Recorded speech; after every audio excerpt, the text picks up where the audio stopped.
Hi everyone, Matt Matson again here, the speaking coach. Today I want to talk to you about something that comes up a lot as well with my clients, which is preparation. One of the first things I do when I sit down with a client is I try to uncover what's the preparation process they're going through in the run up to their presentation, and quite often it's not quite as optimized as it could be.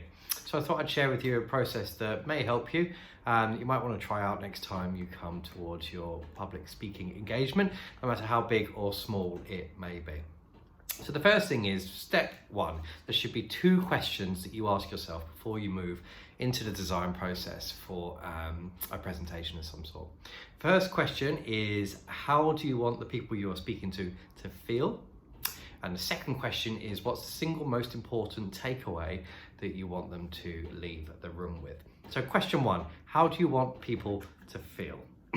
You're punching for an emotion here. So how do you want the people you're speaking to feel about your content? Do you want them to feel excited?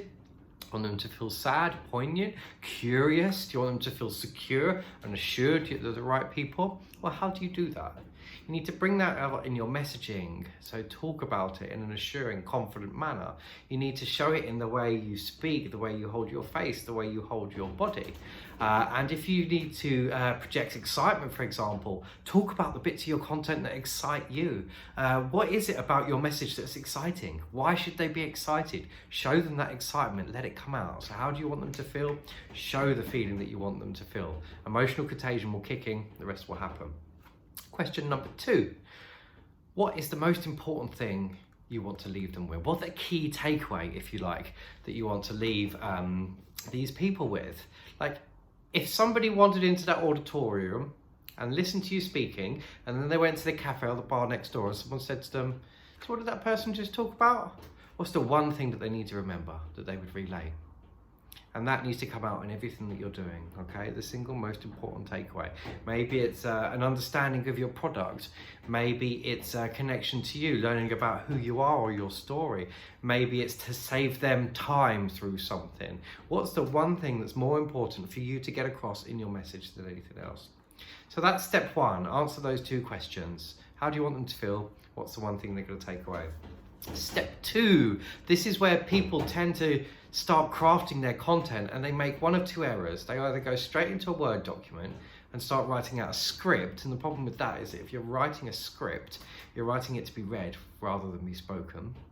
Or they move straight into PowerPoint, which is a digital medium, it's not a natural medium. So rather than diving into technology or writing scripts, which can kind of lock you up in so many ways if it has to be word perfect, start with some paper, start with a set of index cards. And just ask yourself, one per card, what might I want to include in my talk? Okay, so I want to talk about this thing. Let's take that card.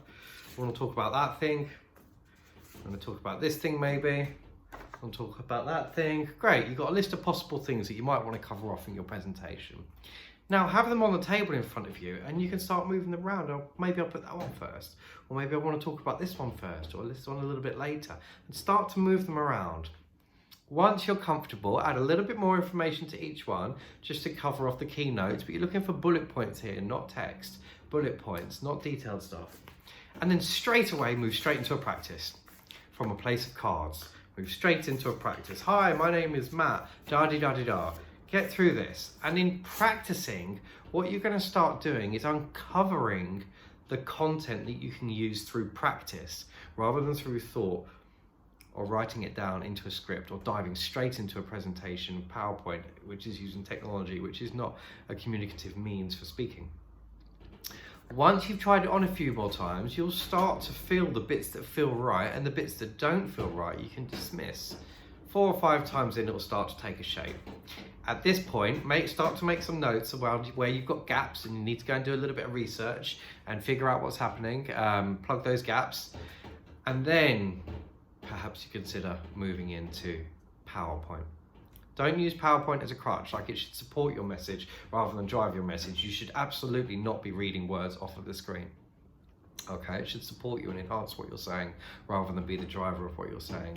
Once you've got your basic slide deck together, then move straight into rehearsals and get feedback. Do this in front of as many people as possible. Rinse and repeat. Rehearse, rinse, repeat. Feedback, feedback, feedback. Improve it, make it better. By this time, you should have run through it at least 5 to 10 times, and your first minute, you should practice 20 times.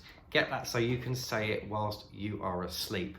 When you're in the shower, when you're sitting at the dinner table, you should be able to say your first minute, no matter what happens. First minute to public speaking is like balance to riding a bike. You might know how the gears work, how the handlebars work, how the pedals work, but if you don't get your balance, you're not going to get up and get going. First minute is the same. You need to know you're going to nail that first minute, whatever happens. And once you've got your first minute done, if you know you can deliver that and you stand up and that bit's amazing, the rest will just follow, I promise you. So some tips on preparation. Ask your 2 questions. What do you want the audience to feel? What's the key takeaway? Step 2, start fleshing out your talk from a paper-based point of view and move straight into paper-based rehearsals. Step 3, figure out your gaps, start creating your content and get feedback from people before you then get to the big day and deliver a great talk. Thanks so much for listening. How do you prepare? What works for you? You know, get in touch, let me know in the comments. And I look forward to seeing your presentations out in the big wide world. Bye for now.